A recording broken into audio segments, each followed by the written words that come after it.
Elias Castellano owned every acre of Stonewater Bay. And in Boston, there were men who'd sell their homes before they'd let his name show up twice in a phone log. He was 34 years old, still in a tailored suit at midnight, and he never repeated himself, because the people who worked for him had learned what it cost to make him ask twice.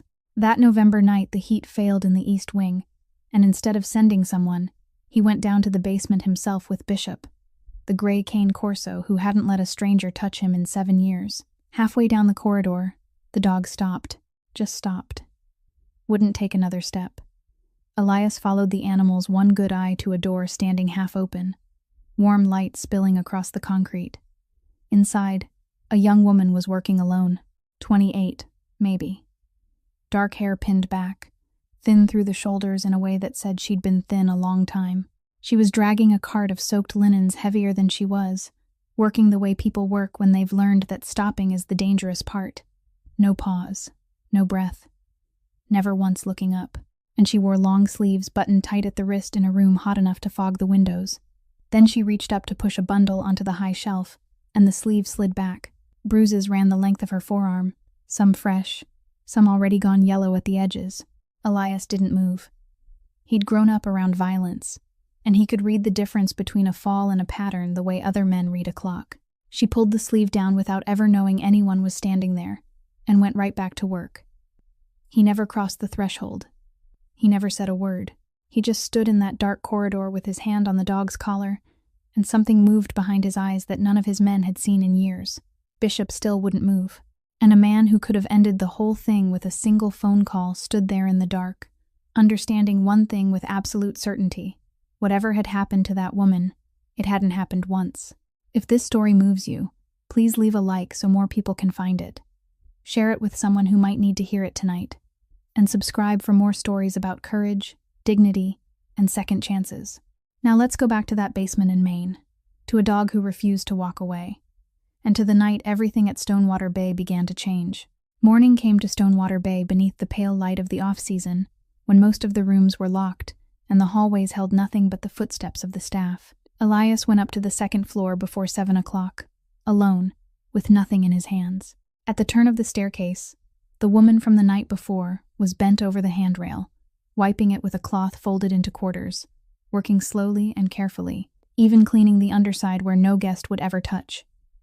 She heard him before she saw him, and what she did wasn't look up and greet him. She stepped back, pressed herself against the wall, lowered the cloth close to her body, bowed her head, and apologized. She was standing on the lowest step, leaving an arm's length of open space across the passage, and she still apologized for being in his way. Elias stopped. He had seen every kind of person avoid him in his life. He had watched large men change direction on the street when they recognized him, watched people set their glasses down too gently when he entered a room. But that was fear, and fear had a shape of its own. What he was looking at now was different. What he was looking at was a habit that had been taught so deeply it no longer required thought, like pulling a hand away from fire. He asked her name. She said it was Sloane Merrick, so softly that he had to piece the sounds together in his mind before he understood them. He asked which shift she worked. She said she worked nights. Then she added, more quickly, as though she were afraid he might ask another question, that sometimes she stayed a little longer to finish the laundry area. But she didn't count those hours, so he didn't need to worry, because she never put them on her timesheet. She said it with the expression of someone defending herself against an accusation. Elias watched her for a moment. He didn't ask about the basement. He didn't ask why she had been alone near midnight, pulling a cart of wet linens, or why she kept the cuffs of her sleeves buttoned in a room so hot the glass had fogged over. He said only one thing, very calmly, that no one who worked for him worked without pay, and beginning that week, she was to record every hour on her timesheet. Then he continued on. He didn't look back, but after he had walked the length of the corridor and turned into the west stairwell, he could still hear the steady sound of the cloth moving behind him, neither faster nor slower, as though the conversation had never happened. At 9 o'clock that morning, Bruno brought a man into Elias's office in the south wing. He was a little over 50, a construction contractor from the Boston suburbs who had fallen 2 payments behind on a loan backed by the Castellano family. He entered, clutching a stack of papers to his chest, and began talking from the doorway, speaking very quickly about a project that had been halted, about a developer who was late releasing the funds, about how everything would be settled if he could have just 3 more weeks. Elias let him finish. He didn't interrupt once. He sat behind the desk with both hands resting on the wooden surface, and only when the man had finally run out of breath did Elias ask, in the same voice he had used on the staircase, what grade his daughter was in that year. The entire room went still. The man blinked, then stammered that she was in 7th grade. Elias nodded. He said she attended St. Bridget's, didn't she? And then added that the man had paid her tuition that term with his money. And he knew that, didn't he? The man's mouth opened, but no sound came out. Elias said he wasn't threatening him. He said he was simply letting him know that he read the files, read them carefully, and read every page. Then he said 3 weeks. And don't make me ask a second time. The man stood, thanked him twice, dropped one of the papers, bent down to pick it up, thanked him once more, and left the room. Bruno closed the door behind him. The back of the man's shirt was soaked through in one large patch, even though the weather outside was cold. Bruno said nothing about what had just happened. He walked to the side table, poured coffee into 2 cups, and set one in front of Elias, exactly as he did every other morning, exactly as he had done for all the years he had spent beside this family. Elias didn't touch the coffee. He looked through the window toward the back courtyard, where several linen carts were being pulled across the concrete path. Bruno followed his gaze, then looked back at him. The old man had been with the Castellano family long enough to know when he should ask a question and when he shouldn't. That morning, he chose not to ask.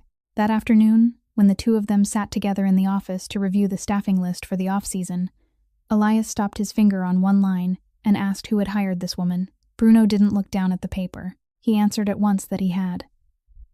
Elias didn't ask anything else. He simply waited, and Bruno knew what that waiting meant. He set down his coffee cup, leaned back slightly in his chair, and began to tell the story. That day, he had gone down to Portland to pick up several boxes of replacement parts for the kitchen, and on the way back, he stopped at the bus station to smoke a cigarette. On the row of seats against the wall, a young woman was sitting alone. Beside her was a suitcase with its outer plastic coating completely peeled away, tied shut with a cloth strap.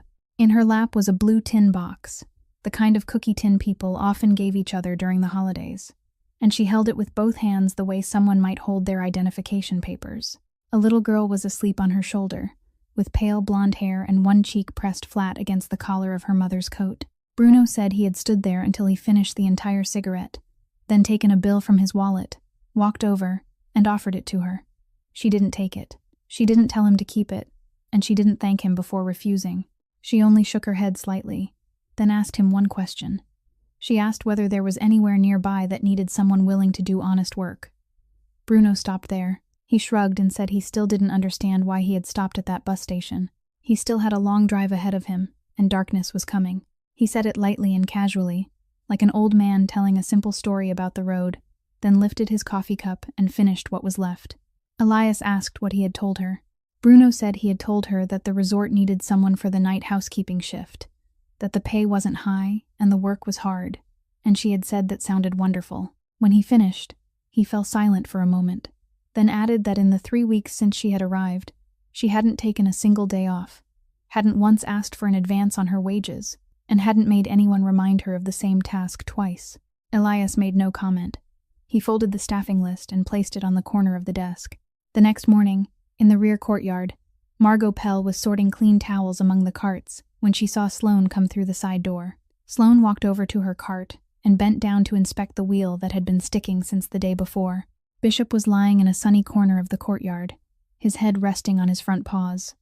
The dog lifted his head. He looked toward Sloane with his right eye, the only good eye he had, because the left one had been damaged before he came to live with Elias, and everyone at the resort knew that anyone who wanted to approach him had to come around from the right side, unless they wanted him to get up and walk away. Then he rose. He didn't bark. He crossed the courtyard slowly, looking at no one else, walked straight to Sloane, and lay down beside the toe of her shoe. Margot froze with a stack of towels in her arms. She had worked at Stonewater Bay since the time of the former owner. For 7 years, she had watched that dog keep his distance from every member of the housekeeping staff. She had seen him walk away whenever a new employee reached out a hand. She had seen him look at one security guard only once, and the man had never dared to cross that courtyard again. She had never seen Bishop approach anyone by his own choice. Sloane stood still as well. She looked at the dog, then glanced around as though trying to make sure she hadn't done something wrong, before looking down again.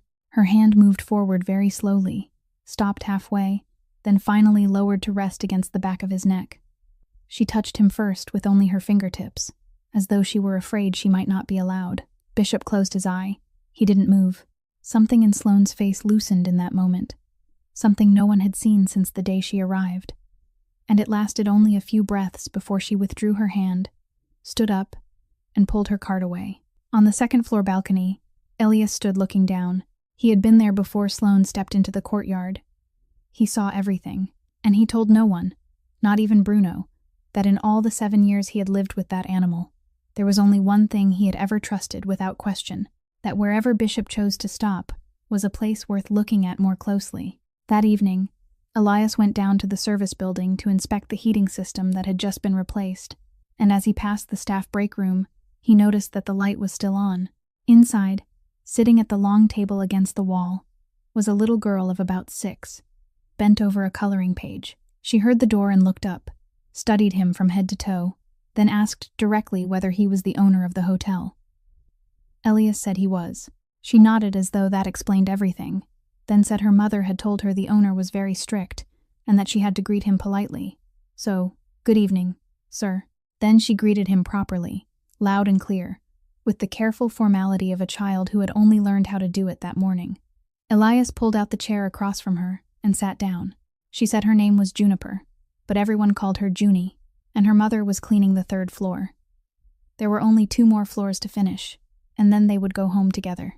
She pushed the paper across the table for him to see. On it was a house drawn in crayon, with a red roof, square windows, and a large chimney sending up 3 perfectly round rings of smoke. She said it was a home, and explained that any house with a chimney would be warm inside, because smoke coming out meant there was a fire burning within. She said she drew a chimney in every picture she made, without missing a single one. Elias looked at the paper for a moment, then asked where she had learned to draw so well. Junie said she had taught herself, then raised one hand to rest her chin on it, and around her wrist was a thin plastic band, the kind hospitals put on patients, now faded to an ivory color and softened from being worn too long. When she noticed him looking, she held out her whole wrist to show him. She said it was from the hospital, and her mother had told her they could take it off now, but she wouldn't let her. Elias asked why. Junie said it was because her name was on it. She turned the bracelet so he could see the lettering, almost completely faded away, then added in the same cheerful voice that once she had gone to a hospital where no one knew what her name was, so they hadn't written her name on the papers. But this bracelet had her name on it, so she kept it, because it knew who she was. Then she bent over her picture and went back to coloring, unaware of the silence that had settled over the room. After a while, she looked up again and told him that she was very good at counting. Elias said, "Is that so?" Junie nodded eagerly and said she could count very high without even looking at her fingers, and her mother said she was the best counter in the whole world. She told him her mother had taught her a counting game when the 2 of them still lived at the old place. The game worked like this. Whenever a car drove slowly past outside, they would lie perfectly still and count together. Her mother counted silently, while Junie counted inside her head, and whoever could keep counting the longest won. Junie said she always won because her mother counted too fast and ran out of breath. She laughed brightly at her own joke, then asked whether he wanted to try, promising she would let him count first. He sat still with both hands resting on the table, his eyes fixed on the drawing of the chimney sending up 3 rings of smoke. Out in the hallway, a housekeeping cart rattled past, then gradually faded into the distance. He told her he was terrible at counting and would probably lose. Junie said that was all right, because he just hadn't practiced yet. Then she bent over the page again, chose a blue crayon, and began coloring the sky above the roof, filling it in with slow, even strokes, covering every corner of the paper as though it were the most important task in the world. That weekend, Elias returned to Boston for the dinner that was still held regularly at his father's old house, where the oldest men in the family continued to sit in the same places they had occupied 20 years earlier. Rocco Vantrease sat at the far end of the table, directly across from him, and for nearly half the evening, he left his plate almost untouched. He was the first to speak. He said he had heard about what was happening up in Maine, heard that the resort was being renovated beautifully, heard that the entire heating system had been replaced, along with all the carpeting in the hallways. He asked whether Elias was planning to add an indoor swimming pool as well. Then he laughed, and several of the men seated near him laughed too, but the sound died quickly. Elias said the resort had clean books, all the proper permits, and by the following year it would be able to support itself. Rocco nodded thoughtfully. He said yes, clean, fully documented, with taxes paid on everything, and that it all sounded very good.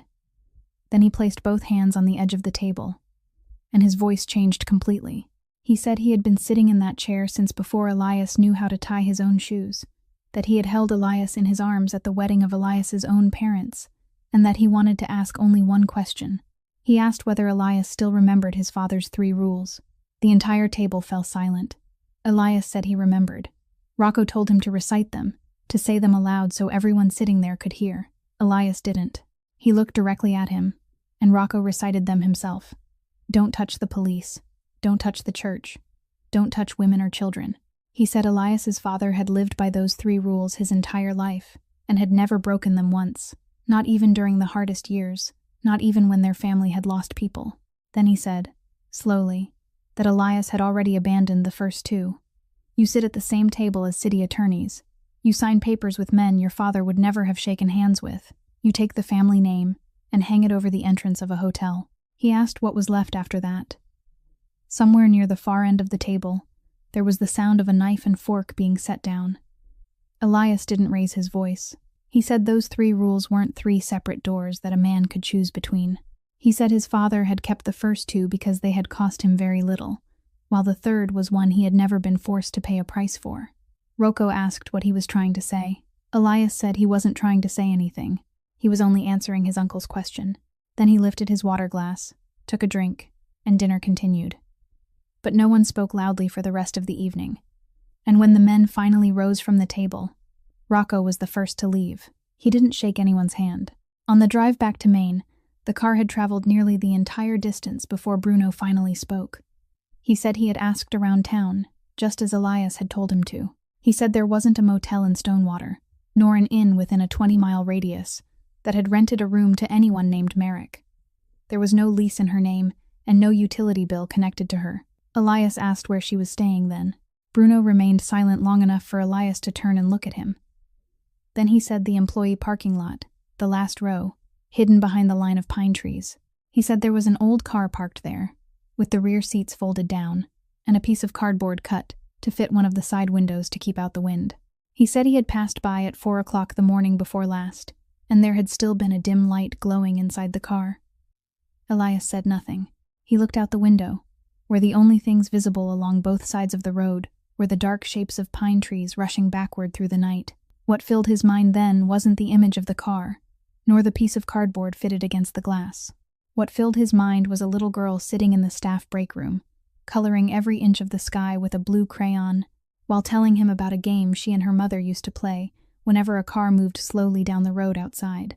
At 4 o'clock the next morning, Elias walked out to the employee parking lot. Dawn hadn't broken yet, and sea mist had settled in a dull film across the windows of the cars. In the last row, behind the line of pine trees, an old station wagon was parked facing outward. He didn't go too close. From several steps away, he could already see enough. The back seats had been folded down into a flat surface, with 2 layers of blankets spread across it and a pillow tucked against the door. The piece of cardboard cut to fit the side window had begun to curl at the lower corner from the moisture. On the dashboard sat a bottle of water, a small carton of milk, and a flashlight standing upright. Nothing was messy. Everything had been arranged so neatly that anyone could understand at once that this wasn't something improvised for a few nights. This was a way of living that had been practiced. Elias stood there for about a minute. He didn't knock on the window. He didn't wake anyone. He turned around and walked back. And for the entire distance, he said nothing even to himself. The following afternoon, Margot Pell called Sloane into the supervisor's office and told her that the old Housekeeper's cottage at the far end of the property had been repaired and was now being converted into employee housing. She said it had 2 rooms, heat, and a small kitchen, and the rent would be deducted directly from her monthly pay, only a small amount.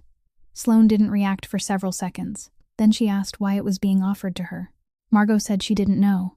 She had only been given instructions.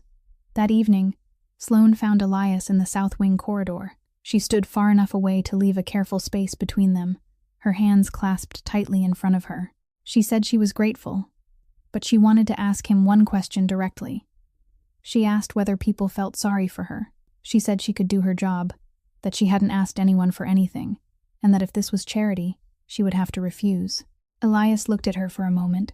Then he said that if he pitied her, he would have let her live there for free. He said he was charging her, deducting the same amount every month, listing it clearly on her pay statement, and she could decide for herself what that made it.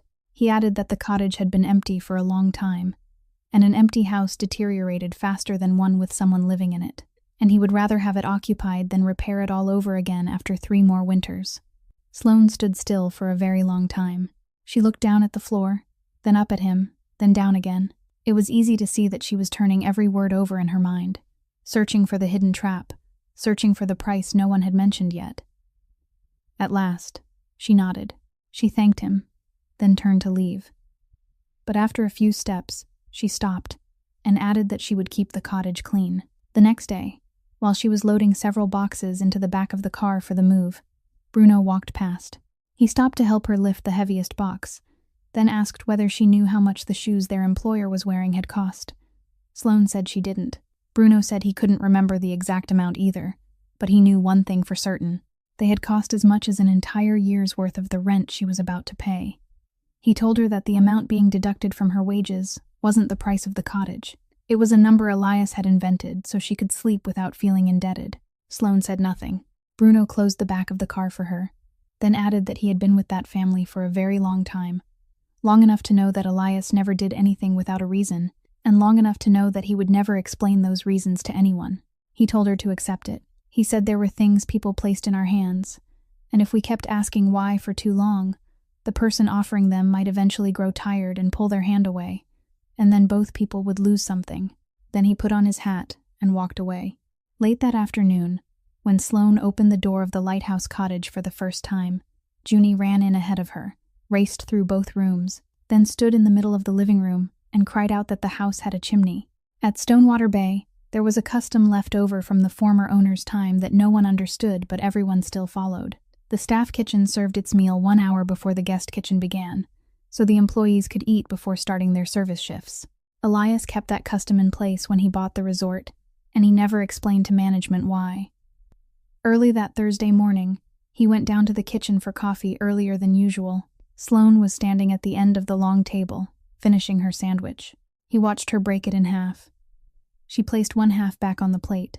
She wrapped the other half in a paper napkin, folded it twice, then slipped it into the pocket of her apron, moving so quickly and neatly that it was clear she had done the same thing many times before. Then she looked up and saw him.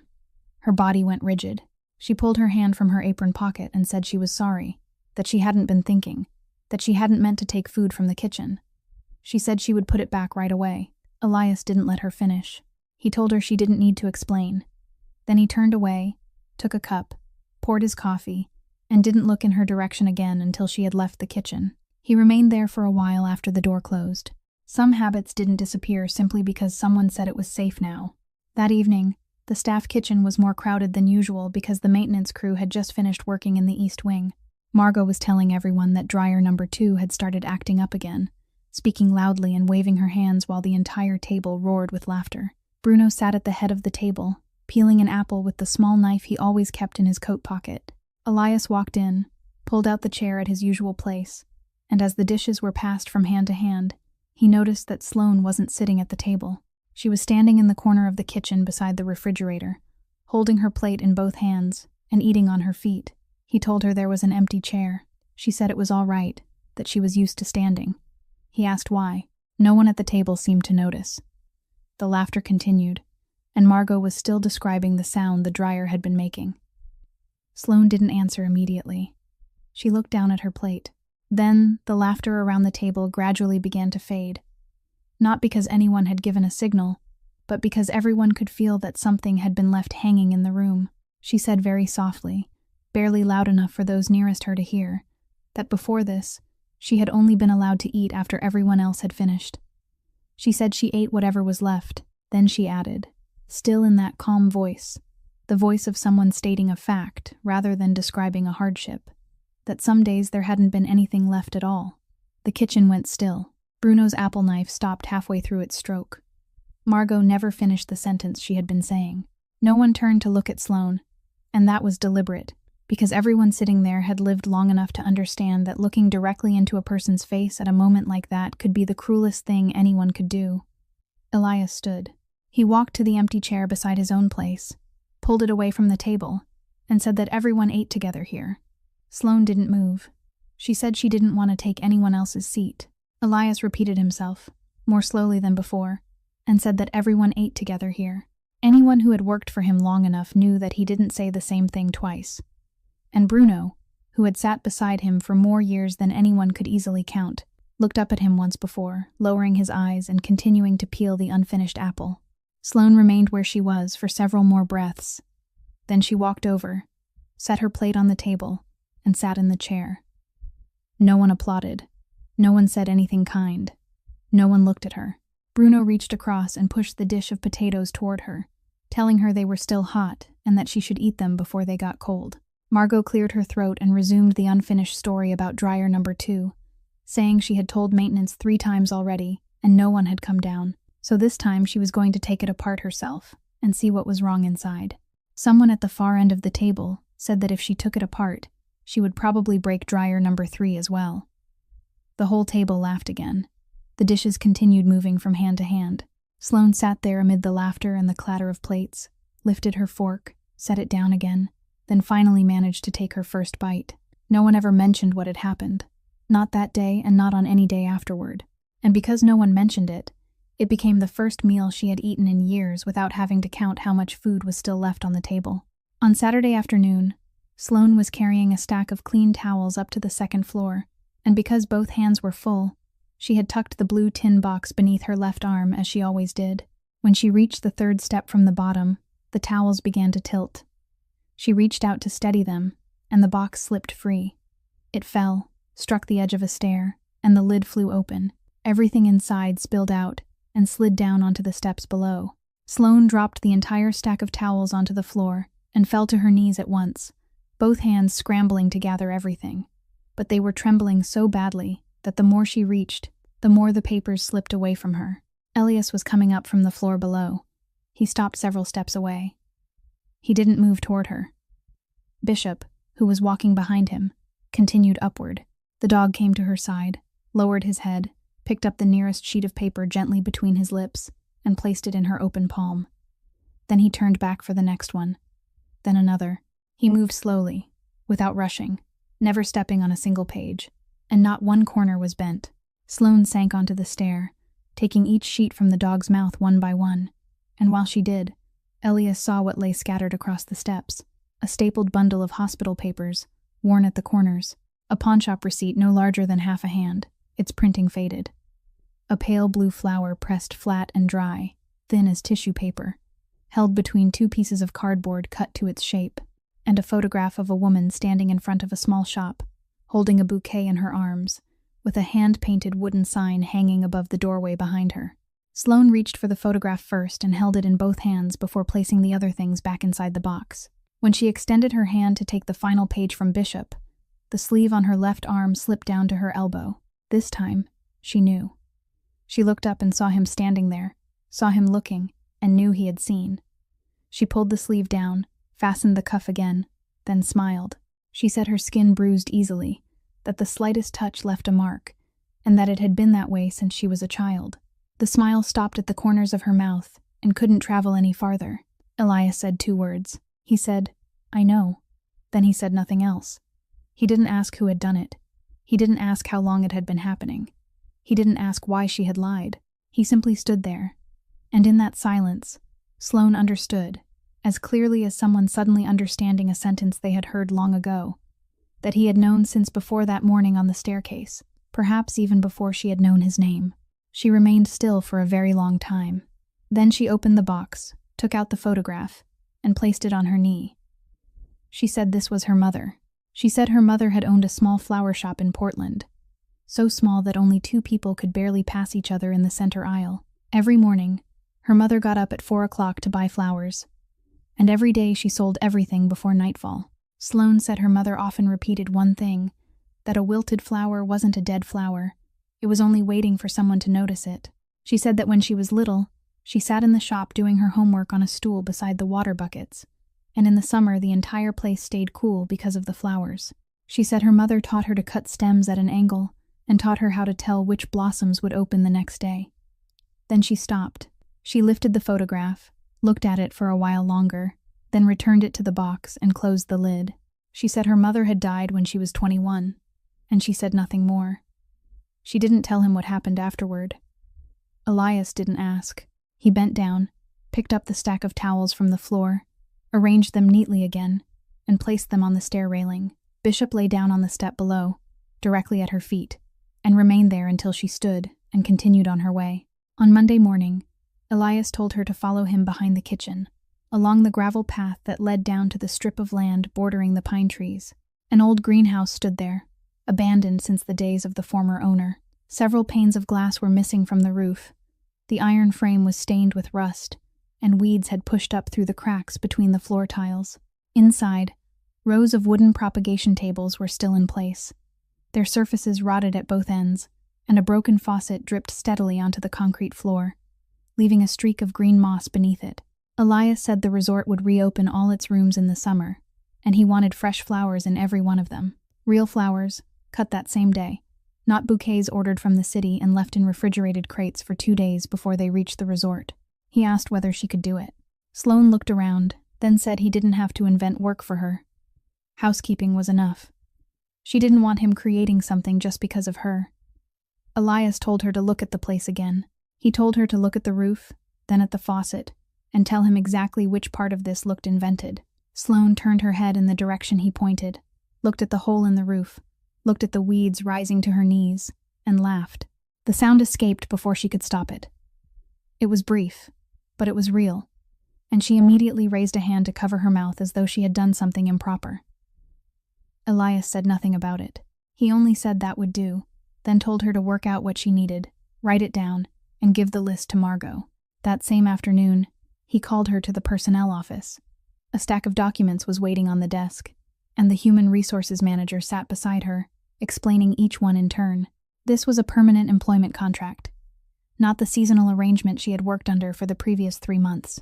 This was the section showing her wages, including the night shift allowance she had never been paid before. This was the employee health insurance plan, and the manager explained clearly that the coverage had a waiting period of 90 days from the date the contract took effect, meaning none of the benefits would begin until that period had passed. It was a general rule set by the insurance provider, not by the resort. Sloane nodded. Then the manager turned to the next page and said this was the dependent enrollment form. She was to write her child's name there and sign in the box marked guarantor. Sloane picked up the pen. She wrote Juniper Merrick on the blank line, slowly and carefully, forming each letter clearly.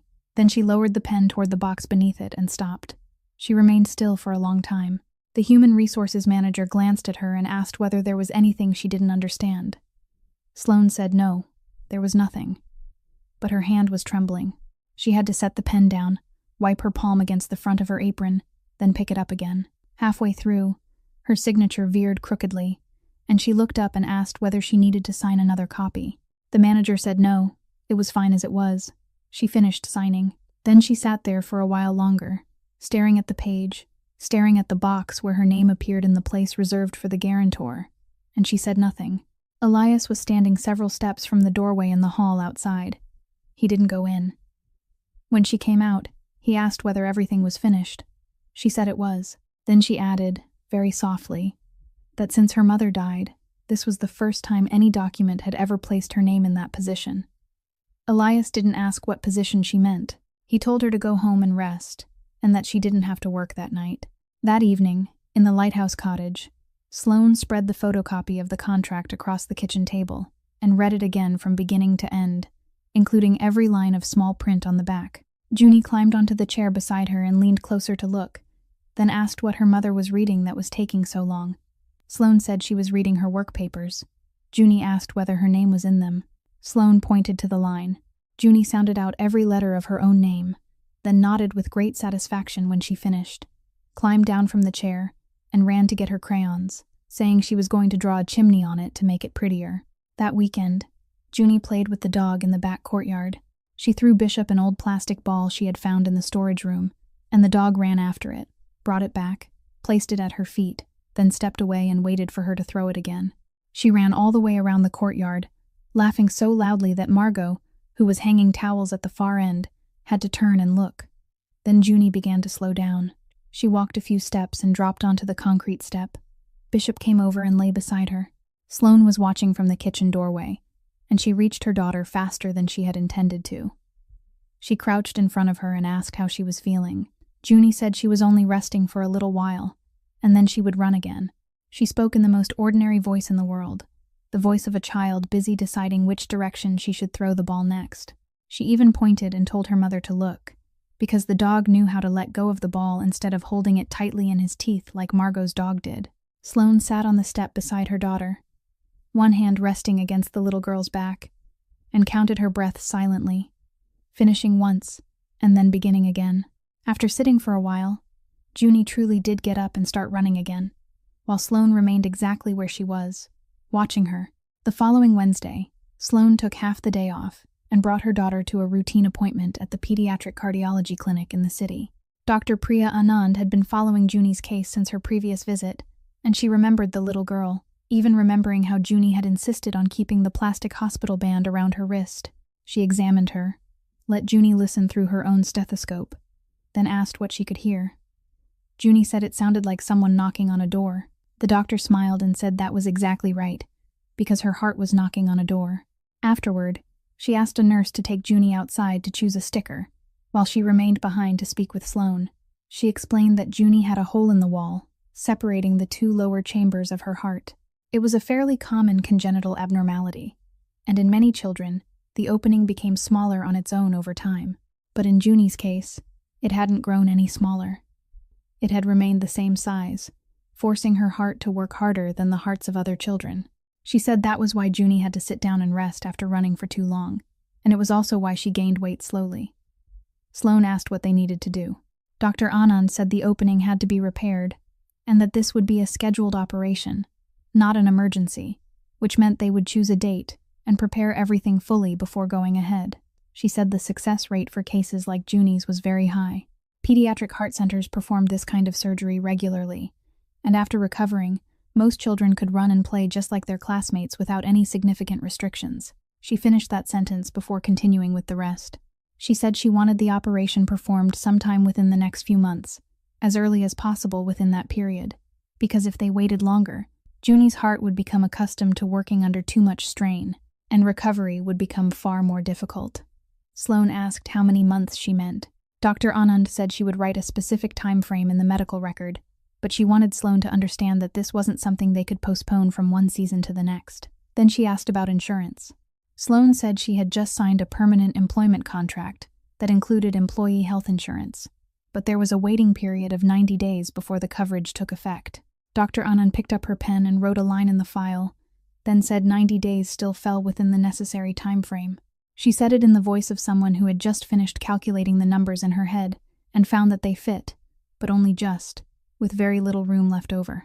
On the way home, Junie sat in the back seat, pressing a sticker onto the back of her hand, and asked, "Mommy, when will I be able to run without having to stop and rest?" Sloane said, "Soon, sweetheart."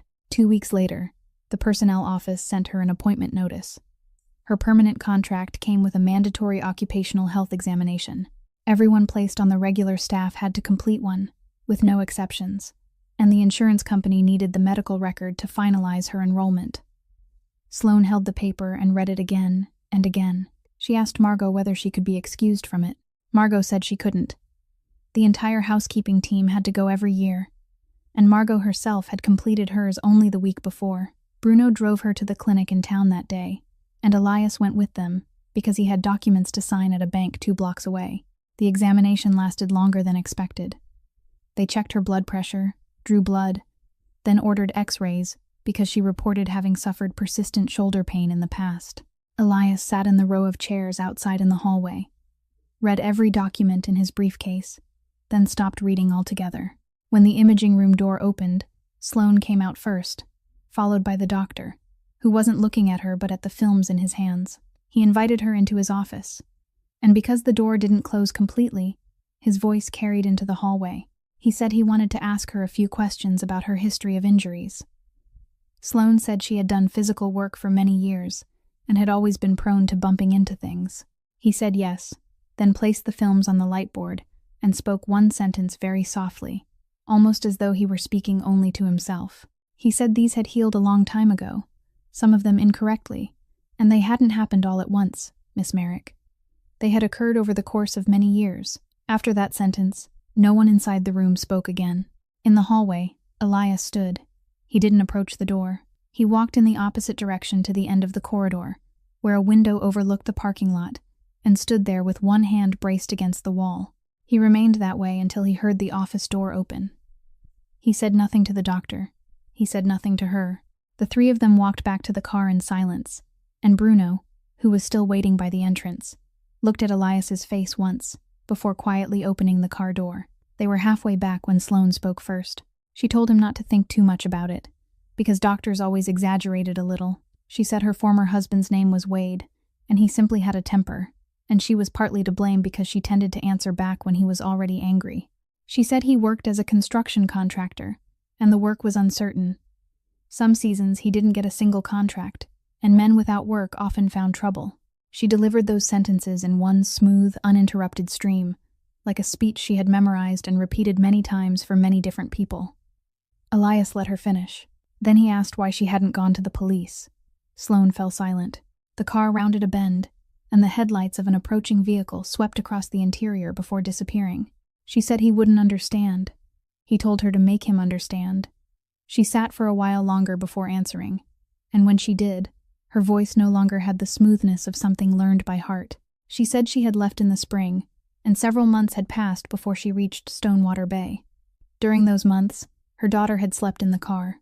She had slept in rest stop parking lots, behind churches, and in corners of supermarket lots, where the security guards didn't chase them away. Sloane said she had kept every gasoline receipt, along with the bills from hourly motels on nights when the weather had been too cold. Then she said that if she walked into a police station and told them everything, the first thing they would do wouldn't be to arrest him. The first thing they would do would be to ask where her little girl had been sleeping for all those months. She said he knew that. He knew it very well. He had a house, an address, a mailbox, and neighbors willing to speak well of him, while she had a car and a piece of cardboard fitted over a window. She said he could count all of that, and he counted it very precisely, and that was why he had never needed to raise a hand to threaten her once since the day she left. He only had to make sure she knew he was waiting. Elias said nothing more until the car reached the gate. He only stared out the window, and at some point, the hand resting on his knee had closed into a fist. 3 days later, Sloane knocked on his office door at nearly 9 o'clock in the evening, after her shift had ended. She came in, stopped some distance from the desk, and said she wanted to ask one question, and when she had her answer, she would go home. Elias told her to ask. She said, "Why are you helping me?" Then she continued at once, telling him not to say it was kindness. She said she had lived with a man long enough to know that when someone gave you something without explaining why, the reason would be collected from you one day at a time you didn't get to choose. She said a man like him didn't do anything without a reason, and she wanted to know that reason now, so she would understand what she owed when the time came. Elias didn't answer immediately. He opened the drawer on the right side of his desk, took out a small object, and placed it on the wooden surface. It was a plastic name badge, the kind pinned to the chest of a uniform, yellowed with age, with a crack running along one edge. The clasp on the back had broken and been repaired with a strip of tape that had long since dried and hardened. A name was printed on it, and beneath the name was a single word: housekeeping. He said it had belonged to his mother. He said she had worked in housekeeping at a hotel in Providence for nearly 20 years, from before he started school until he was old enough to find work of his own. He said that when he was little, he often waited for her in the basement corridor, sitting on piles of dirty towels, and he had memorized the sound of the wheels on her cart before he had learned his multiplication tables. Then he said that during the summer when he was 11, the heat was so fierce that the asphalt had softened, yet his mother still wore long sleeves to work. He said he had asked her about it. He remembered that day clearly. He had been sitting on the back steps while his mother fastened the buttons at her wrists, and he had asked, "Mom, why don't you wear short sleeves when it's this hot?" She hadn't stopped what she was doing. She had said, "I get cold easily, sweetheart. Your mother isn't like everyone else." Then she had stroked his hair and told him to go inside and drink some water before the heat made him sick. He said he had believed her. He had believed her for years, through every summer that followed, until he grew old enough to understand that some answers were prepared in advance, and people only prepared answers for questions they were afraid someone might ask. Sloane said nothing. She looked at the name badge lying on the desk. Elias continued, his voice still as even as when he spoke about ledgers or contracts. He said that on the night the heating system failed, he had gone down to the basement and stood outside the laundry room door. He said he hadn't gone inside. He said he had stood there, and the only thought moving through his mind was that he was about to believe another prepared answer, exactly as he had believed one on the back steps when he was 11. He said that was the reason. He said she had asked, and he had answered, and she didn't owe him anything. Sloane remained there for another moment, then thanked him and left. She closed the door very softly behind her. Bruno was sitting in the chair outside the office, where he waited every evening for Elias to finish his work. He waited until the sound of her footsteps had disappeared down the stairs, before rising and entering the room. He stood in the middle of the office with his hat in his hand and asked the question he had been carrying inside him for weeks. He asked why Elias hadn't gone through the door that night. Elias looked at the name badge on the desk. He said that at the time, he hadn't known what he was going to do. He said that in his life, whenever he knew exactly what he was going to do, he walked through the door at once without hesitating for even half a second. But when he didn't know, it was better not to cross the threshold. He said once a man went through a door, he couldn't step back out of it, and some people on the other side couldn't endure another man forcing his way into their lives before he had finished deciding what he intended to do. Bruno nodded. He put on his hat and walked out, but at the threshold, he stopped and said quietly that Elias's mother probably would have thought the same. Then he closed the door. Elias picked up the name badge, looked at it for a while longer, then returned it to the drawer and pushed the drawer shut. It all came apart because of something very small. Sloane's personnel file listed the address of the Lighthouse Cottage, and only 3 people had access to that file. At the end of the month, while reviewing the system access logs, Elias saw that someone had opened that exact record close to midnight, twice in the same week, and neither access had been connected to any request from the personnel office. He said nothing to anyone. He only told Bruno to ask Dean Hollis to come upstairs the following morning. Hollis was the general manager, a holdover from the former owner, kept on because of his experience, and in more than a year, he had never once been summoned at that hour. He sat down, and Elias pushed the access log across the desk. Hollis stared at the paper for several seconds, then began talking, circling around explanations about routine data reviews, and Elias let him continue until he ran out of words on his own. Then he asked how much they had paid him. Hollis went silent. Then he confessed. He said someone had called and asked whether the resort had recently hired a housekeeper named Merrick, asked where she lived, what kind of car she drove, and whether she had children. He said he had asked who was calling, but the person on the other end hadn't answered. The money had arrived in an envelope left inside his home mailbox, with no name and no writing on it. He said both calls had come from the same number, and he had saved it, but whenever he called back, no one answered. He swore he didn't know who had been on the other end of the line. Elias watched him for a long time. Then he opened a drawer, counted out the exact amount Hollis had admitted receiving, arranged it in a stack on the desk, and pushed it toward him. He told him to take it home. Hollis didn't dare touch it. Elias told him to take it, because it was his money, and he had earned it. Then he continued, his voice no louder than before, and said that every month, when Hollis paid his mortgage, he should remember that the sleeping place of a child of 6 had been worth exactly that much. He said Hollis didn't have to return it. He only wanted him to keep it until he had spent every last dollar. Hollis lifted the stack of money with both hands trembling, and he left Stonewater Bay that same afternoon.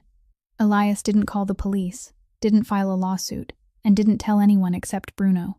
But during that week, he called 2 acquaintances at the Northeast Hotel Association, spoke very briefly and very politely, and mentioned only one name. After that, Dean Hollis couldn't find work at any resort from Maine down to Connecticut. No one ever laid a finger on him. That evening, Bruno came into the office and placed a sheet of paper folded in half on the desk. He said it contained Wade Ashcroft's address in the Boston suburbs, the name of his workshop, the names of 2 laborers he hired regularly, and the hours when he was usually at home. He said everything was there. Then he straightened and said Elias only had to give one word, and by the next morning that man wouldn't be in the state anymore, and no one would ever look for him. Elias picked up the paper. He didn't open it. He held it for nearly half a minute, and during that half minute, Bruno barely breathed. Then Elias folded the paper once more into quarters and placed it in the right-hand drawer, beside the name badge. He said that if he handled it Bruno's way, then for the rest of her life, Sloane would still sit and count whenever a car moved slowly along the road outside. Then he reached for the telephone, found a number in his directory, and called. Someone answered after 3 rings, and a woman's voice said, "Inspector Arlene Picorni, Maine State Police. How can I help you?" The surgery was scheduled for the 3rd week after the insurance coverage took effect, and the hospital had already sent the confirmation letter, arranged the preoperative appointment, and placed Junie's name on the list. Then, one Friday afternoon, the scheduling coordinator called Sloane and spoke in the careful voice of someone who had to deliver bad news, telling her that the child's surgery had been temporarily postponed. Sloane asked why.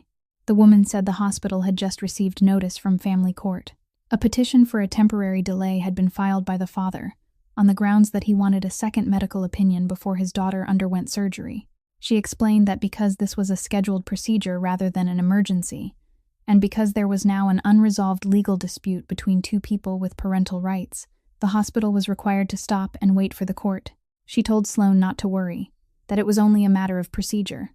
Sloane thanked her, ended the call, then remained standing in the kitchen for a long time, still holding the telephone against her chest.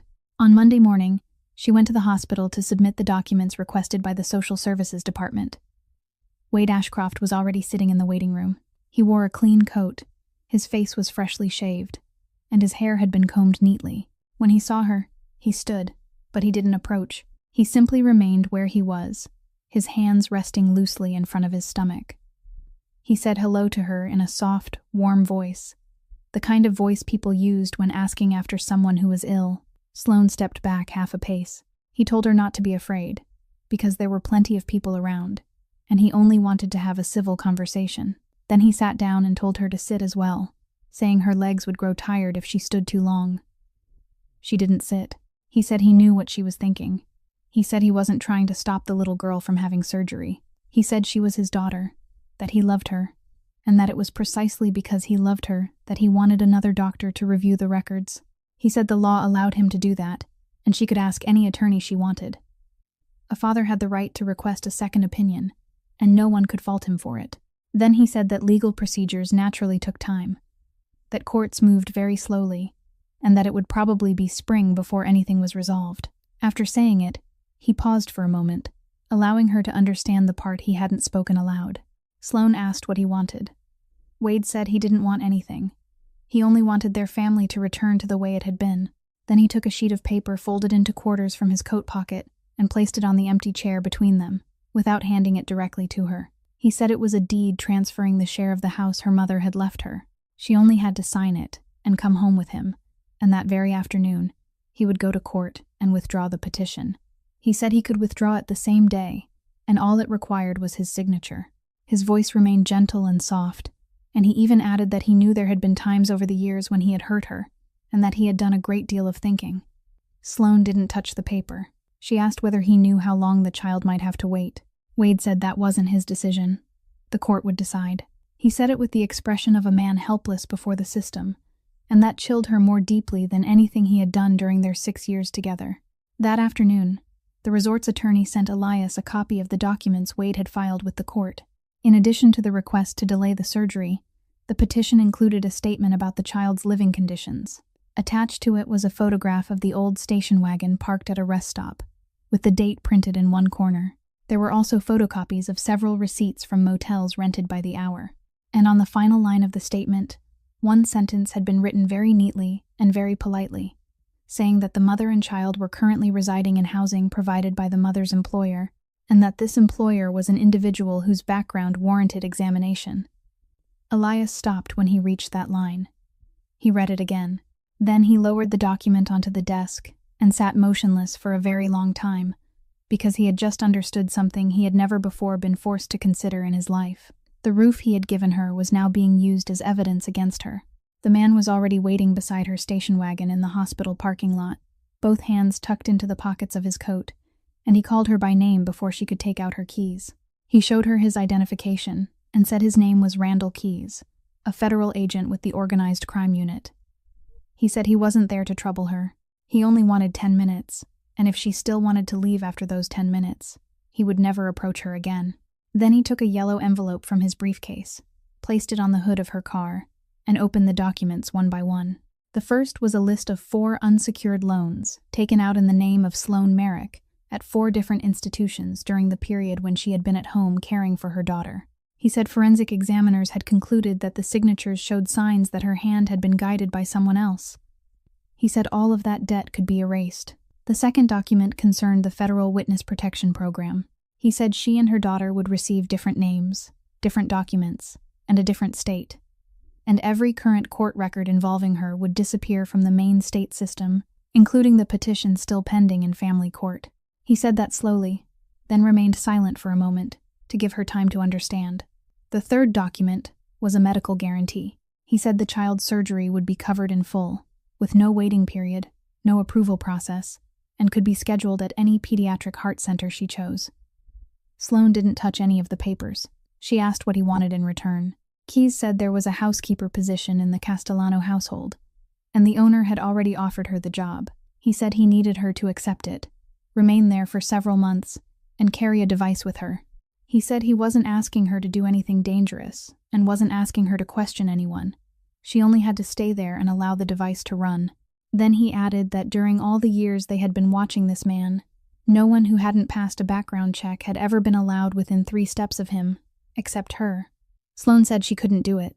Keyes said he understood, then folded the documents back into the envelope and placed it in her hands. He told her to take it home and read everything carefully. Before getting into his car, he said one final thing, and he didn't raise his voice at all. He said, "Miss Merrick, I've read your file. For years you've lived for other people. This is the first time anyone has placed on a table before you the very thing you pray for every night. Are you truly going to refuse it?" That night, Sloane sat on the floor beside her daughter's bed.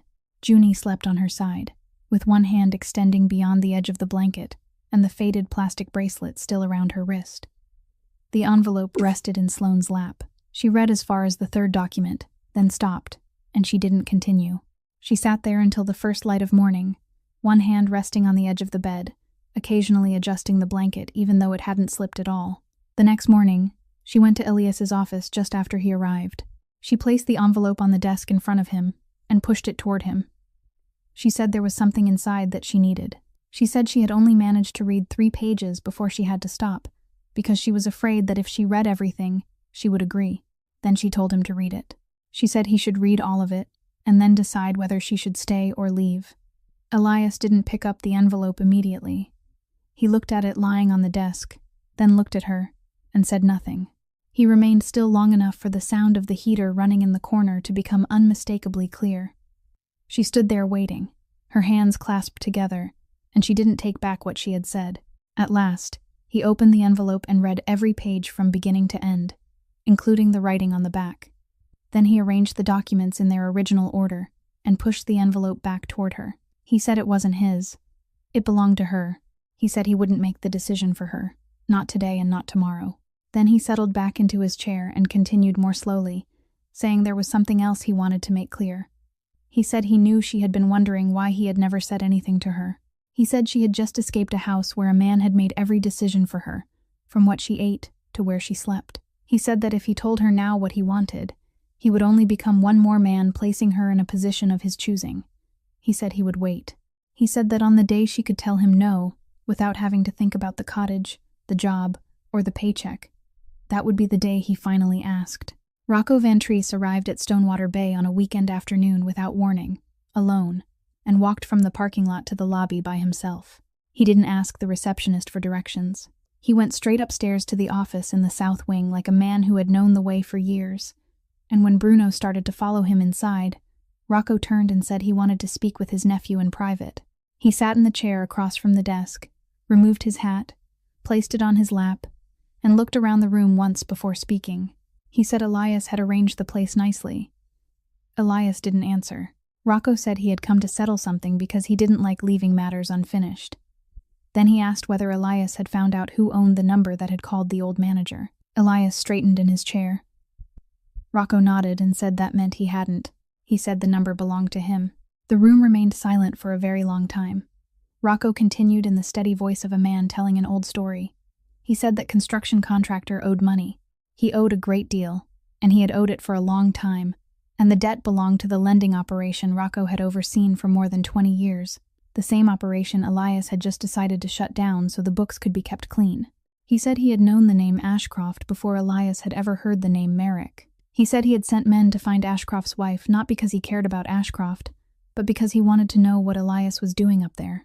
Then, when his men found her in Maine, Rocco had erased Ashcroft's entire debt, given him the address, and told him to go reclaim his wife and child. He said he didn't need Elias to commit a crime. He only needed Elias to stand before the other families and reveal that he had a weakness. He said Elias knew how it worked. A man at the top who had a weakness would sooner or later find someone reaching into it. Elias asked why. The question contained only one word, and Rocco had been waiting for it the entire time. He placed his hat on the desk. He asked whether Elias knew what he had paid for the Castellano name. He spoke of that winter when Elias's father had been traced to something, and the family had only two choices. Either his father went away, or someone else stepped forward and took the blame. Rocco said he had sat in that family's kitchen through the entire night, and by morning, he had agreed to do it. He said he went to prison for many years. He didn't say how many. He said he counted each winter by looking through the small window high in the wall, and he stopped counting in the year his wife no longer came to visit. She had waited through the first 3 winters. In the 4th, she didn't come, and the winter after that, someone brought him a letter. He said he didn't blame her. A woman couldn't live on a name alone. He said he came out of prison with no home, no wife, and no trade. The only thing he had was Elias's father standing at the gate waiting for him, and that name. He said that from that day on, he had lived by that name, worked for that name, and had never asked what it was worth, because he was afraid that if he asked, there would be an answer. Then he looked directly at Elias. He said now Elias sat there saying the old way was wrong, saying their family would sell hotel rooms from now on and pay every tax, saying everything his father had done was something that had to be left behind. His voice never grew louder, and that was what made it so heavy. He asked what all those winters had been then. Tell me, Elias, what were they? Elias didn't answer. He opened his mouth once, then stopped, because there was no sentence in that room that could fill the emptiness between them. Rocco sat there a while longer, waiting, and when nothing came, he nodded as though he had known all along that it would end that way. He stood and picked up his hat. He said he wouldn't come there again. Then, at the doorway, he stopped, turned his head, and added one more thing in a perfectly calm voice. He said that if he had erased Ashcroft's debt, he could restore it. He said he had already sent someone to tell Ashcroft that afternoon. He said Elias was a man who understood numbers, so he could calculate it for himself. A man drowning in debt, holding a document that needed his wife's signature, with only a few days left before the court hearing. What would a man like that do? Then he put on his hat and walked out. Elias remained alone in the room. He reached for the telephone and made 2 calls in less than a minute. The first was to Bruno. The second was to Inspector Pocorni. The storm came ashore in the afternoon, and by nightfall the rain was falling straight down onto the roof of the lighthouse cottage, while the wind tore through the pine trees with a sound like waves breaking in reverse. Junie was sleeping at Margot's house that night because her mother had taken the night shift, and Margot lived just inside the employee housing row. It had become their routine over the past few weeks. Sloane came home close to 1 o'clock in the morning, changed her clothes, reheated the coffee left from the afternoon, then sat at the kitchen table with the stack of court documents that had arrived on Thursday. Bishop lay beside the front door, his head facing outside, in the place where he had slept ever since someone began living in the cottage. At 2:14 in the morning, she stood to get more coffee. As she passed the end of the hallway, she glanced up at the small mirror she had installed herself in the corner of the wall several months earlier, during the first week after moving in. The mirror served no purpose except to let her see the stretch of yard on the left side that was hidden from the kitchen. In the reflection, a man's shadow was moving along the wall on the left side of the cottage, the side Bishop couldn't see, because the eye on that side had been damaged before he came to Elias. Sloane didn't cry out. She set the cup down very gently, Then she did two things, in that exact order. She stepped to the control panel mounted on the wall beside the refrigerator, lifted the cover, and turned the rear door camera back on, the camera that had somehow been disabled without anyone knowing when. A small light blinked, then turned red. Only then did she press the alarm button. Wade struck the back door and called her name through the rain, and his voice was still that same soft voice. He told her to open the door, said he was soaked through, said he only needed her to sign one thing and then he would leave at once. He said the court hearing was tomorrow, that she should sign it and be done, and once she did, he wouldn't trouble her again. She didn't open the door. He raised his voice and said people were closing in on him, that he had nowhere else to turn, and that she was the only person who could sign the document. Bishop had risen the moment the alarm sounded. He walked to the back door and stood directly in front of it, all four legs planted against the floor. He didn't bark. He didn't growl. He only stood there. When the door opened by the width of a hand because Wade managed to pry loose the lower latch, the dog moved forward exactly one step, and the opening didn't widen any farther. Then headlights swept across the window. 4 cars entered the yard and stopped side by side along the gravel drive, and men stepped out into the rain. Wade backed away from the porch. He stood in the middle of the yard, his hair plastered against his forehead, still holding the sheet of paper, now soaked and blurred, and he looked around before laughing, the laugh of a man who knew he was about to lose but still refused to admit it. He said this was a family matter. He said she was his wife, and that none of them had any right to interfere. Elias was the last to step out of a car. He carried nothing in his hands, wore no raincoat, and walked into the center of the yard before stopping about 3 steps from Wade. He didn't look at him. He turned to Bruno and told him to have everyone move outside the gate. Bruno hesitated. He said, "Boss." Elias repeated the order, telling everyone to move outside the gate. He said he didn't want this man telling anyone afterward that he had been surrounded by more than a dozen men in the middle of the night. He wanted him to remember clearly who had defeated him that night. Elias's men withdrew and formed a line beyond the gate, leaving the headlights on. Only 3 men and 1 dog remained in the yard. Bruno didn't step back. He moved closer to Elias and stood beside his shoulder, then spoke very quietly, so quietly that only the 2 of them could hear. He said Elias only had to nod once. He said by morning, no one would still be standing in that yard, and no one would ever come looking.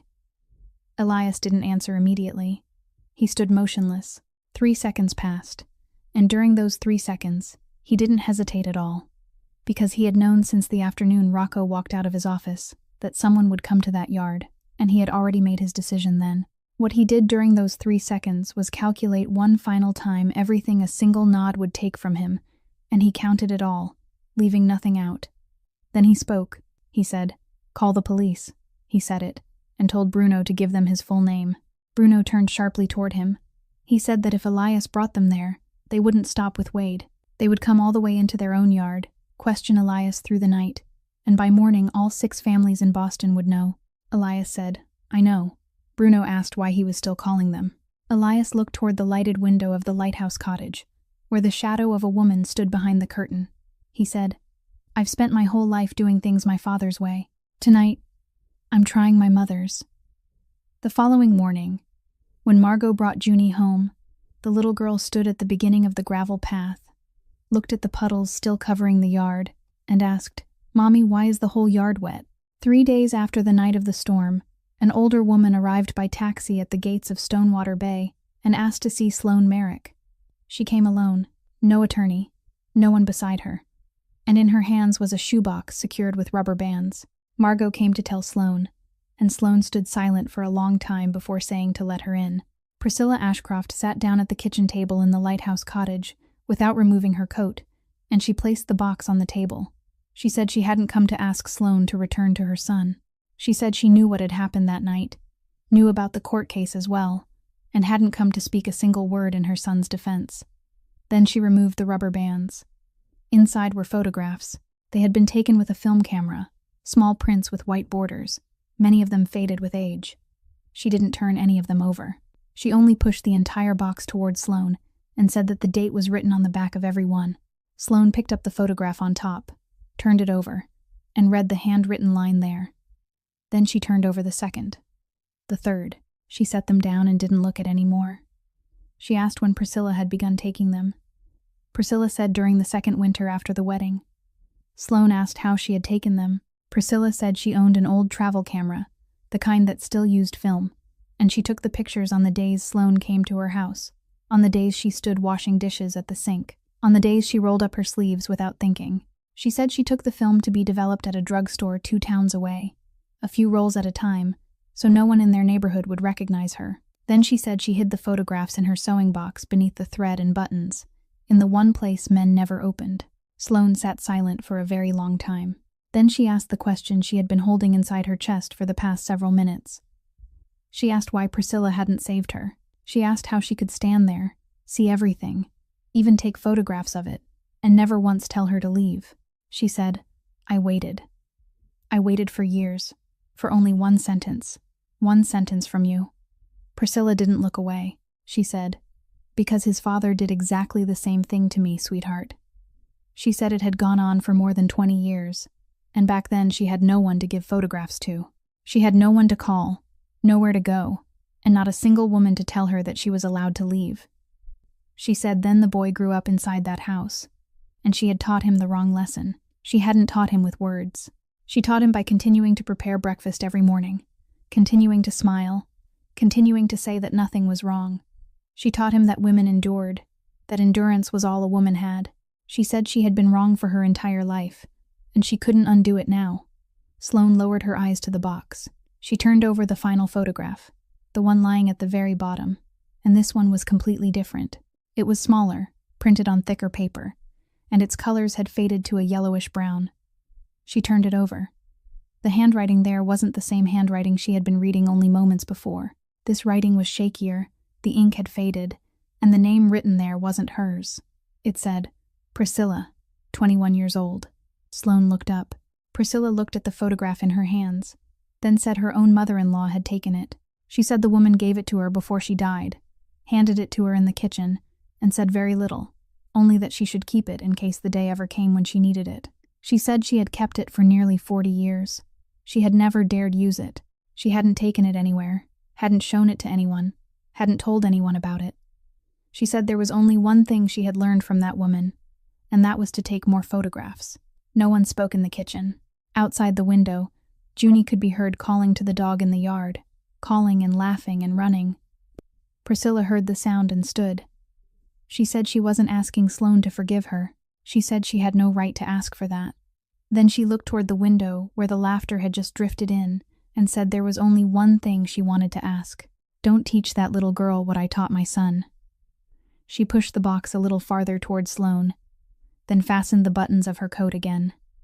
She said the box belonged to Sloane now. What she chose to do with it was entirely her decision. The price came first, exactly as Elias had calculated.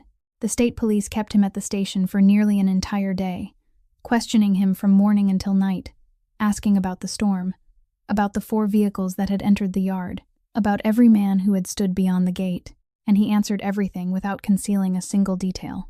Word reached Boston before he made it back to Maine. During that week, 3 members of the family council withdrew their votes from the legalization deal he had spent 2 years preparing, and the entire deal collapsed. He had to sell 2 properties in the suburbs to keep Stonewater Bay. Bruno brought him the papers to sign, and when Elias finished the last page, he stood there looking at the stack and said Elias had just lost enough money to buy an entire city block, and he knew that, didn't he? Elias said he knew. He said he had sat down and calculated it 3 times before opening his mouth and calling the police that night, and all 3 times the number had come out the same. Bruno said nothing more. He gathered the documents and left. On Tuesday morning, Wade Ashcroft arrived at Stonewater Bay with his attorney, exactly as scheduled by the family court. He had been released on bail after the night of the storm, and he came dressed like a misunderstood man, wearing a clean coat and carrying a case full of documents. Inspector Arlene Picorni was already there, standing on the gravel path with 2 officers, and she wasn't in any hurry. Sloane stood on the steps of the lighthouse cottage. Elias stood beside her. When Wade reached the middle of the yard and began to speak, saying he only wanted to have a civil conversation with his wife, Elias did something no one expected. He stepped back. He moved out of the place where he had been standing, out of the space between her and the man across from her, and he spoke only to her. He said that for years, other people had made her choices for her. He said that today, they wouldn't. Then he said nothing else. Sloane remained on the steps for a while. Then she walked down. One step, then another, then across the yard, past the place where Wade stood, and stopped about 2 steps away from him. She said, "I'm not coming back." He opened his mouth, and she continued before he could make a sound. She said, "For 6 years you told me I was difficult. You said it so often that I believed you." Then she said, "I wasn't difficult, Wade. I only trusted the wrong person." His attorney stepped forward and said his client denied every allegation in the complaint, that there was no evidence of anything that had happened that night, and that the resort's camera system had already stopped working beforehand. Pokorny opened her case. She said he was half right. She said every camera around the lighthouse cottage had previously been disabled through an administrative account that had since been revoked, and that matter was being investigated separately. Then she said one camera had been turned back on. She said that at 2:14 in the morning, the rear door camera had been reactivated from the control panel in the kitchen, and it had recorded everything that followed, both video and sound. The attorney turned to look at Elias. Pokorny said it hadn't been him. She turned toward Sloane. She said Miss Merrick had switched it on herself before pressing the alarm. The entire yard went silent. Pokorny asked her, more gently, how she had thought to do that in the moment. Sloane looked down at the gravel path. She said 6 years with him had taught her one thing. She said that if no one saw it happen, then it was treated as though it had never happened at all. She said that night she hadn't been thinking about court and hadn't been thinking about evidence. She had only wanted, once in her life, for someone to see. Then a car door closed near the gate. Priscilla Ashcroft walked into the yard carrying the shoebox in her arms. Wade saw his mother and called out, "Mom!" But she passed him as though he were a stranger. She handed the box to Pokorny and said she had a statement to give, and she had this. She said the dates were written on the back of every photograph in her own hand, and she remembered them all. Wade's attorney began talking about bail, saying the family was prepared to sign as guarantor. He turned toward Priscilla and offered her the pen. She looked at it. Then she looked at her son for a long time and said, "I won't sign." Wade called her again, louder this time. Priscilla said, "I've been silent long enough, son. I've been silent long enough to ruin 2 women. I won't stay silent anymore." Then she turned away, crossed to Sloane's side, and remained there until the police car passed through the gate. The court lifted the postponement order within a week of that hearing, and the hospital rescheduled Junie's surgery for the end of the month. Before that day arrived, Elias summoned the family council to Boston, to the same room with the long table where no seat had changed in all those years. Rocco Ventris arrived late, sat down, and didn't remove his coat. Everyone waited for Elias to speak about the night of the storm, about the police, about the 3 votes that had been withdrawn. He said nothing about any of it. He placed a folder on the table and pushed it toward the far end. He said this was a decision authorizing payments from the family fund to his uncle, Rocco Ventris. He said the amount had been calculated according to the exact number of years his uncle had spent in prison in his father's place, adjusted for inflation, and would be paid monthly for the rest of his life. He said that in return, beginning that day, his uncle would withdraw from every operation connected to the family, retaining no share and overseeing no business. The entire table fell silent. Rocco stood. He said Elias was humiliating him. He said Elias was bringing out money to pay for those years, placing a price on them, and asked whether he understood what that meant. Elias didn't rise. He said no. He said the person who had humiliated his uncle wasn't him. It was his father, the man who had allowed Rocco to believe for all those years that those winters had cost nothing, that he had given them freely and no one needed to repay him. He said his father had let him believe that because it had been convenient. Rocco remained standing for a very long time, both hands resting on the back of his chair, and no one in the room dared look at him. Then he picked up his hat and walked out without taking the folder or signing anything. But the payment was transferred every month from that day forward, and not once was it returned. On the morning of the surgery, there were 3 people in the waiting room on the 4th floor. Sloane sat close to the door. Elias sat 1 chair away from her. Bruno sat in the row across from them, his hat in his lap, turning it slowly in his hands from the moment the operating room door closed. About 2 hours later, he spoke. He told Elias that he had once had a daughter. Elias turned toward him. Bruno said her name was Delia. He said she married young, moved to another state, and one night she called him 3 times. He said he had been driving for Elias's father that evening, waiting outside a restaurant, and his telephone had been left in the compartment. He saw the 3 missed calls when he reached home near dawn. By the following morning, it was already too late. He said he went to Elias's father and stood in the kitchen of that house asking for help. His father had told him, "That belongs inside another man's home, Bruno. We don't interfere." Bruno said he obeyed, and he had remained silent from that day until now. Then he stopped, turned his hat through another slow circle, and said he had lied to Elias the other day. Elias asked about what. Bruno said that on the day at the Portland bus station, he had told Elias he didn't understand why he had stopped there. He said he did understand.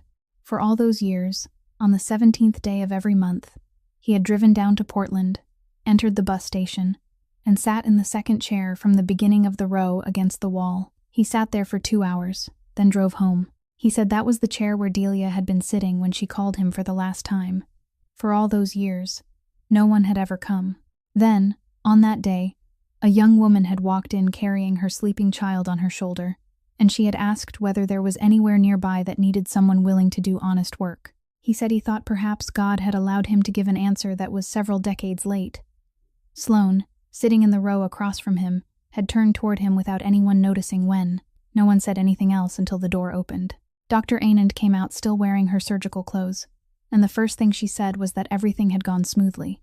The opening had been completely repaired, and Junie's heart was beating well. Junie woke that afternoon. The first thing she asked was when she could have ice cream, and when the nurse said she had to wait until tomorrow, Junie said that meant she would eat 2 tomorrow. Then she raised her other wrist to show her mother.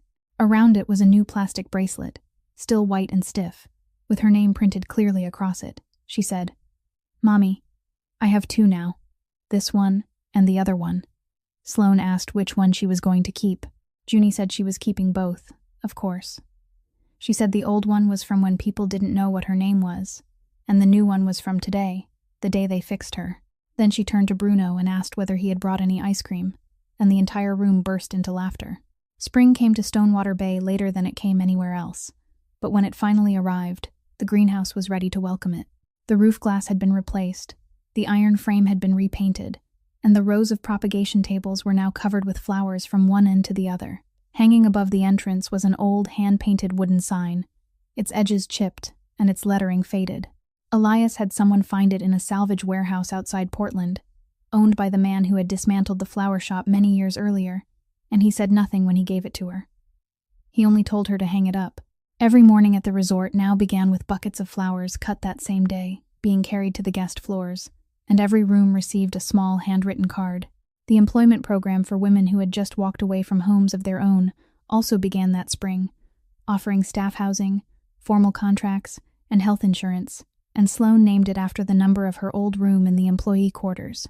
Junie returned to school and could run for an entire morning without having to sit down and rest, and one day she brought home a picture of her family. There were 4 people in the drawing, 1 dog, and a house with a chimney. Beside the tallest man, she had written in a child's uneven handwriting, "The man who pulls out Mommy's chair." The blue tin box now rested on the living room bookshelf, beside the framed photograph taken on the day Junie left the hospital. Elias once asked why she no longer kept it hidden. Sloane said that before, she had held it close because she was afraid of losing everything. She said she left it there now because the things inside it finally felt safe.